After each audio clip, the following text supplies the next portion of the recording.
I'd like to, if I could today, to briefly discuss a book that was recommended to me by a good friend about a month ago.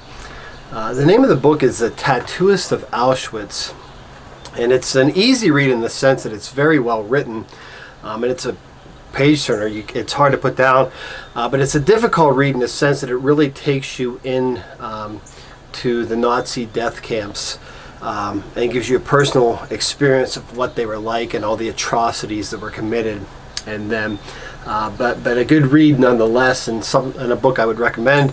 And it's followed up by the sequel called Silke's Journey, about one of the prisoners in a death camp. And it's called The Tattooist of Auschwitz because that's specifically what the story's about. It's about a man named Lale, who was a Slovakian Jew taken to Auschwitz, and his job was to tattoo the prisoners as they came off the train, put their serial number that identified them to the German soldiers. And he spent his whole life worried that he might be thought less of or as a traitor because it was a position that came with some privilege. But he used that privilege to do the good that he could. And eventually, believe it or not, met his, I don't want to give away the rest of the story, fell in love, and there's also a love story involved. But another character I'd like to bring up is this girl by the name of Silke, who entered the camp when she was like 16 years old. And very early on, caught the attention of the lieutenant of the camps, or caught the attention of the camp's lieutenant, and she became his girl, and you could imagine what that means. I'm not going to go into detail. That also afforded her some privileges with all the hell that went along with that. And she used those privileges to help in ways that she could. She was a hut leader, and she helped the women that she could. She saved the lives she could. She fed the people that she could. She stole rations to keep people alive. And while thousands and thousands of people were being killed around her, she was bent on helping and saving the handful that she could. Well, this poor girl, when the camps are finally freed, is tried for being a Nazi conspirator and is sent to the Siberian work camps for 15 years. And she goes through essentially the same hell that she just experienced for 3.5 years for another 15. And because of her persona and her looks and all these things about her, she's afforded another privileged position. And but once again comes with some hardships. But no matter what, she always sought to help out those around her. I would imagine in the roughly 18 years between the two camps, she probably saw, 50, 100, who knows, thousands of people killed or taken away to be killed or gassed or starved to death or die working or whatever it is. And she probably only saved a handful of people, but she insisted on helping the handful that she could. She was assigned to a hut or a little dormitory, a little slum or whatever, and she considered those girls her sisters, and she would steal extra rations and bring them food and bandages and medical supplies.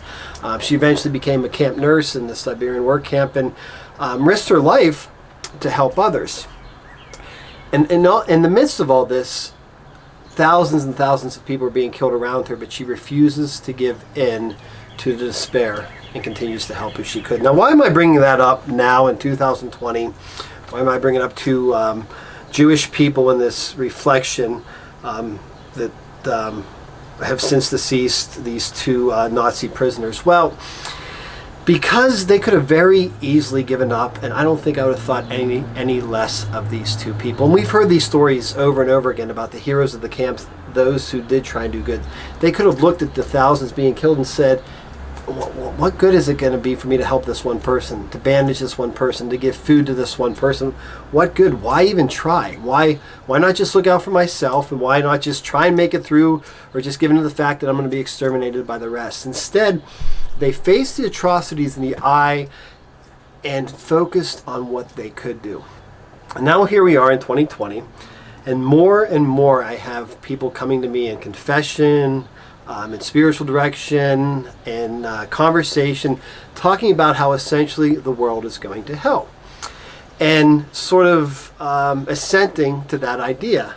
And you see it. We take to Facebook and we blast people that don't believe in our ideologies, and we take on movements, whether we're for or against them, and we lock down on our political ideologies, and we pick fights and all these things.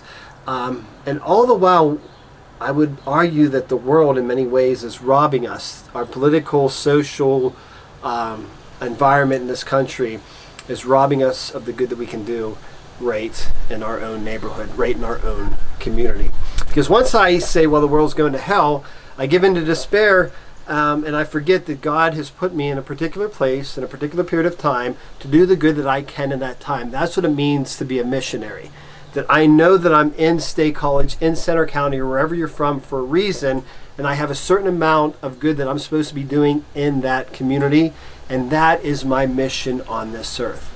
So, we can assent to the fact that the world's going to hell and give in to despair because of the news and social media and all those things.